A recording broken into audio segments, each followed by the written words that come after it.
Hello students, welcome to our channel Kiran Singh maths Pathshala. I am your maths teacher Kiran Singh. बच्चों, आज के video में हम लोग चैप्टर 6 कंपाउंड इंटरेस्ट के वर्कशीट 2 को स्टार्ट करने जा रहे हैं।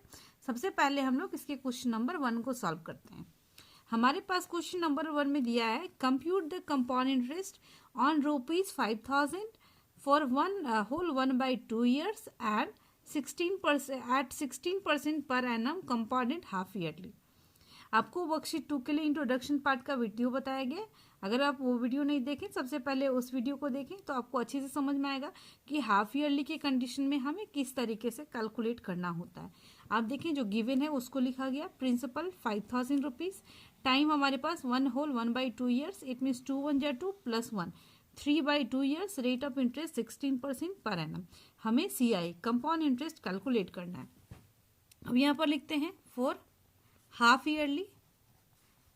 ईयरली के कंडीशन में हमारे पास कुछ चीज़ें चेंज हो जाती है, उसे हमें पहले चेंज करना पड़ेगा।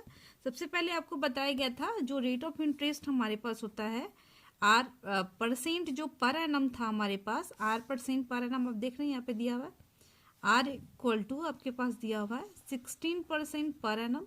तो ये हमारे पास कन्वर्ट हो जाता है R/2 में कन्वर्ट हो जाता है। R/2 = आपके पास हो जाएगा 16/2, ये आपके पास हो जाएगा 8%। ये पर क्वार्टर आपके लिए कन्वर्ट हो गया। सॉरी, पर क्वार्टर नहीं है, पर हाफ ईयर आपके लिए है। क्वेश्चन में पर हाफ ईयर आपके पास निकालना है, तो पर हाफ ईयर आपके पास कन्वर्ट हो गया। अब ये हमारे पास प्रिंसिपल तो चेंज नहीं होता है, तो प्रिंसिपल आपके पास ₹5,000 ही रहेगा। एंड टाइम भी चेंज होता है। टाइम हमारे पास एन जो था वो 2n बन जाता है। अब आप बोलेंगे 2n क्यों कन्वर्ट हो जाता है? इसलिए कन्वर्ट हो जाता है क्योंकि एक साल में 2 6 मंथ होते हैं, 2 हाफ ईयर होते हैं। तो आपके पास 3/2 years था ना, तो 3/2 × 2 हो जाएगा। 2 से 2 कैंसिल, 3 हाफ ईयर्स हो जाएगा। अब यहाँ पर सिंपल सी बात है, आप यहाँ पर देख सकते हैं कि 1/2 years, इट मीन्स 1.5 साल। 1.5 साल में 6 मंथ कितने होंगे? 3 6 मंथ होंगे। तब तो हमारे पास 1.5 year कंप्लीट होगा। तो अब हमारे पास ये सारी चीज़ों का हम लोग यूज़ करेंगे, इसका यूज़ नहीं करेंगे। For first half year, for second half year, इस तरीके से हम लोग निकालेंगे। अब यहाँ पर लिखेंगे for first half year. For first half year के लिए हम लोग अब निकाल रहे हैं। ये प्रिंसिपल आपके पास हो गया ₹5,000। रेट ऑफ इंटरेस्ट जो आपके पास है वो है 8% पर हाफ ईयर आपके पास हो गया। टाइम आपके पास 1 हाफ ईयर। क्यों होगा? क्योंकि हम लोग फर्स्ट हाफ ईयर के लिए सिर्फ निकाल रहे हैं, तो 1 हाफ ईयर हो गया। अब हम लोग SI सबसे पहले निकालते थे, P × R × T/100 आपके पास हो जाएगा। प्रिंसिपल के प्लेस पे 5,000, rate of interest 8% and timing आपके पास हो गया 1/100। ये 2 0 से 2 0 कैंसिल आपके पास हो जाएगा। 8 5 जा 40, 400 रुपीज़ हो गया।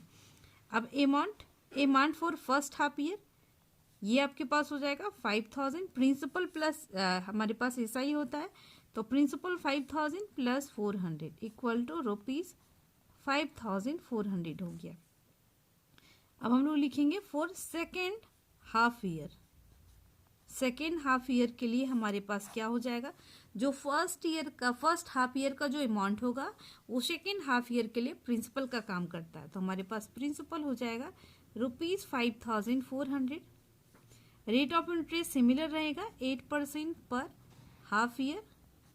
ये पर हाफ ईयर लिखा हुआ है आपके पास and time 1 half year. H for half and Y for year. फिर से हम लोग ऐसा ही निकालेंगे, PRT/100। प्रिंसिपल अब हो गया 5,400, rate of interest 8 and timing 1/100। ये आपके पास 2 0 से 2 0 कैंसिल, 8 4 जा 32, 3 कैरी बचा, 8 5 जा 40 एंड 3 43, 432 रुपीज़। अब amount of second half year, principal plus SI 5,400 + 432 rupees. 2 3 4 + 4 8, ये आपके पास हो गया 5,832 रुपीज़। अब आपके पास हो जाएगा for third half year, for third half year इसके लिए हमारे पास हो जाएगा प्रिंसिपल, ये अब new principal amount for the second half year will becomes the principal for the third half year. तो आपके पास प्रिंसिपल हो जाएगा ₹5,832 रुपीज, रेट ऑफ इंटरेस्ट 8% पर हाफ ईयर, टाइमिंग आपके पास हो जाएगा 1 हाफ ईयर। अब एसआई आपके पास हो जाएगा PRT upon 100, principal 5,832 rupees into 8 upon into 1 होगा, टाइमिंग 1 है, PRT अपॉन 100। अब हम लोग इसको कट करने के बजाय मल्टीप्लाई करते हैं ताकि हमारा कैलकुलेशन इजी हो जाए।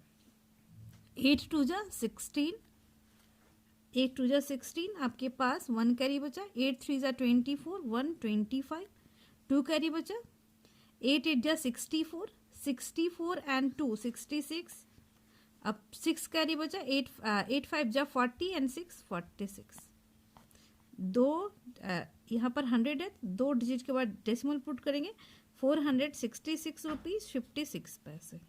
ये आपके पास एसआई आ गया। आपको सीआई निकालना था, इट मीन्स कंपाउंड इंटरेस्ट। हम लोग या तो अमाउंट थर्ड ईयर का निकालने के बाद फिर उसको सब्ट्रैक्ट करके निकालेंगे, या फिर सीआई डायरेक्ट हम लोग इस तरीके से भी निकाल सकते हैं, interest of the first year, interest of the second year and interest of the third year, तीनों को ऐड कर देंगे। तो फर्स्ट ईयर का इंटरेस्ट 400 था, सेकेंड ईयर का 432, थर्ड ईयर का 466.56। अब हम लोग सबको ऐड कर देते हैं, 0.56 हो गया। अब ये आप देख लें, 6 and 2 8 हो गया आपके पास, एंड 6 3 9। अब यहाँ पर हम लोग देखते हैं 4 3 जा 3 टाइम्स 4 हो गया ना, 12 हो गया। बच्चों ये आपका जो सीआई है वो कैलकुलेट हो गया इस तरीके से। ये आपका रिक्वायर्ड आंसर कंप्लीट हो गया।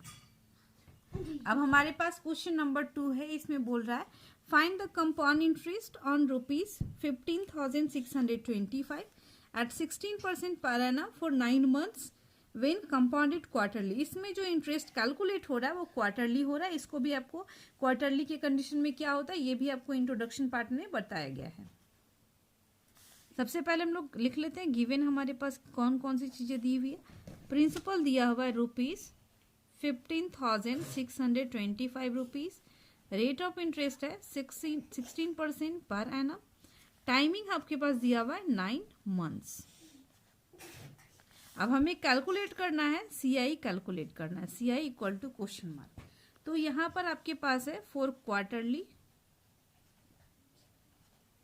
क्वार्टरली के लिए सारी चीजें चेंज हो जाती थी। इसमें जो टाइम जो आपके सबसे पहले रेट ऑफ इंटरेस्ट जो R% पर एनम होता था, ये आपके पास 16% पर एनम है, ये आपके पास R/4 कन्वर्ट हो जाता था। ये आपके पास कन्वर्ट हो जाता था, दिस इम्प्लाइज हम लोग लिख देते हैं, ये कन्वर्ट हो जाएगा R/4% पर क्वार्टर में। तो ये आपके पास क्या हो जाएगा 16/4, 4 4 जा 16, 4% पर क्वार्टर, P मीन्स पर Q4 क्वार्टर आपके पास कन्वर्ट हो जाता है। इस तरीके से आपकी चीजें चेंज हो जाएंगी। टाइमिंग आपके पास कितना है 9 months है ना, 9 months। तो टाइम जो आपके पास ये होता था, ये मंथ्स को पहले ईयर में हम लोग कन्वर्ट कर लेते हैं 12, तो 9/12 ईयर्स आपके पास हो गया। ये हमारे पास जो एन था, या फिर एन जिसको टाइम भी बोल सकते हैं, तो टी हमारा 4T में कन्वर्ट हो जाता है, T 4T में, या फिर एन होता तो 4N। क्यों? क्योंकि एक साल में 4 क्वार्टर्स होते हैं। तो आपके पास हो जाएगा 9/12 इंटू ये 4 जो है, टी के प्लेस पे हम लोग ये वैल्यू पुट कर देंगे। टी के प्लेस पे 9/12 था एंड 4 जो है 4 को रहने देंगे। 4 1 जा 4, 4 3 जा 12, 3 3 जा 9। आपके पास 3 क्वार्टर्स हो जाएंगे। इस तरीके से आप इस तरीके से भी डायरेक्ट लिख सकते थे, 9 months में 3 क्वार्टर्स होंगे, 1 ईयर में 12 months होते हैं, और 3 4 जा 12 यानी 3 months का 1 क्वार्टर आपके पास होगा। तो 9 months है तो इट मीन्स 3 क्वार्टर्स, या फिर पहले ईयर में कन्वर्ट करके जो बेसिक फॉर्मूला बताया गया आप उस तरीके से बनाए, आपका दोनों करेक्ट होगा। अब हम लोग फर्स्ट क्वार्टर के लिए निकालते हैं, for first quarter first quarter के लिए प्रिंसिपल आपके पास तो सिमिलर होगा, प्रिंसिपल में कभी कोई चेंजेस नहीं आता है। 15,625। रेट ऑफ इंटरेस्ट जो आपके पास हो गया वो हो जाएगा 4% पर क्वार्टर, एंड टाइम हो जाएगा 1 क्वार्टर के लिए हम लोग निकाल रहे हैं। तो इसमें एस आई इक्वल टू आपके पास हो जाएगा P R T, P into R into T upon 100। पी के प्लेस पे हम लोग पुट करेंगे 15,625 रुपीज, आर के प्लेस पे 4, टी हमारा 1 हो जाएगा अपॉन 100। हम लोग डायरेक्ट मल्टीप्लाई करेंगे, उसके बाद डेसिमल पुट करेंगे। 5 4 जा 20, 20 हो गया, 2 कैरी बचा, 4 2 जा 8, 2 10, 1 कैरी बचा, 6 4 जा 24, 1 25, 2 कैरी बचा, 5 4 जा 20 एंड 2 22, 2 कैरी बचा, 4 1 जा 4 एंड 2 6। ये 100 देख लीजिए आपके पास कट गया, ₹625 हो गया। अब ये A1 निकालेंगे, amount for the first quarter. ये आपके पास हो जाएगा प्रिंसिपल प्लस एसआई फार्मूला होता है। प्रिंसिपल हो गया 15,625 प्लस 625, हम लोग ऐड करते हैं 5 5 10, 2 2 4 1 5, 6 6 12, 1 कैरी बचा, 15 1 16, 16,250 रुपीज। ये फर्स्ट क्वार्टर का जो अमाउंट है वो सेकेंड क्वार्टर के लिए प्रिंसिपल का काम करता है, तो हम लोग लिखेंगे for second quarter. Second quarter के लिए आपके पास हो जाएगा principal equal to ₹16,250। Rate of interest फिर से आपके पास 4% पर क्वार्टर, एंड टाइम हो जाएगा 1 क्वार्टर। ये आपके पास हो गया Q4 क्वार्टर। फिर से एसआई निकालेंगे, PRT अपॉन 100। प्रिंसिपल के प्लेस पे पुट हो जाएगा 16,250 रुपीज, आर आपका 4 एंड टाइमिंग 1 अपॉन 100। ये आप देख लें 10 से 10 कट गया, 2 2 जा 4, 2 5 जा 10। अब 5 से हम लोग कट करते हैं, 5 3 जा 15, 1 कैरी बचेगा, 5 2 जा 10, 5 5 जा 25। हम लोग का ये मल्टीप्लाई हो जाएगा, 5 2 जा 10 हो गया, 2 2 जा 4 1 5, 3 2 जा 6, 650 रुपीज। अब ये अमाउंट फॉर सेकेंड क्वार्टर हो जाएगा, principal plus SI 16,250 rupees plus 650 rupees. ये हमारा हो जाएगा 0 5 5 10 हो जाएगा, 6 2 8 1 9, 16,900 रुपीज फॉर थर्ड क्वार्टर के लिए। फॉर थर्ड क्वार्टर के लिए हमारे पास क्या हो जाएगा, अमाउंट जो सेकेंड क्वार्टर का जो अमाउंट है वो थर्ड क्वार्टर के लिए प्रिंसिपल का काम करेगा। Principal equal to 16,900 rupees, rate of interest 4% per quarter, and timing भी आपके पास 1 क्वार्टर हो जाएगा। फिर से एसआई निकालेंगे, PRT upon 100, 16,900 into 4 into 1 upon 100। ये 2 0 से 2 0 कैंसिल, 9 4 जा 36 हो गया, 3 कैरी बचेगा आपके पास, 6 4 जा 24 एंड 3 27, 2 कैरी बचेगा, 4 1 जा 4 एंड 2 6। आप चाहें या तो यहाँ पर A3 निकाल लें एंड उसमें से प्रिंसिपल को सब्ट्रैक्ट कर दें तो आपका CI निकल जाएगा, या फिर डायरेक्ट तीनों साल के इंटरेस्ट को हम लोग ऐड कर देते हैं। तो डायरेक्ट ज़्यादा सिंपल है कि ऐड कर देते हैं। तो CI फर्स्ट ईयर का इंटरेस्ट हमारे पास, फर्स्ट ईयर का इंटरेस्ट हमारा आया था 625 रुपीज, सेकेंड ईयर का इंटरेस्ट 650 एंड थर्ड ईयर का 676, तीनों को ऐड करते हैं।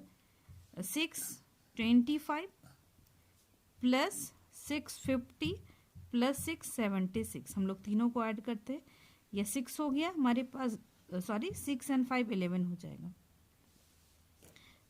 6 एंड 5 मैं यहीं पर लिख दे रही हूँ, ये देखें 6 एंड 5 11 आपके पास हो गया, 1 कैरी बचेगा, 7 2 9 1 10 एंड 5 15 हो गया, 1 कैरी बचेगा, 6 2 जा 12, 6 3 जा 18, 18 एंड 1 19 आपके पास हो गया। इसका आंसर हो गया आपके पास 1,951 रुपीज। ये आपका कंपाउंड इंटरेस्ट कंप्लीट हो गया। बच्चों इस तरीके से आपका क्वेश्चन नंबर 2 भी कंप्लीट हो गया। नेक्स्ट वीडियो में हम लोग आगे के क्वेश्चंस को सॉल्व करेंगे। Thanks for watching me.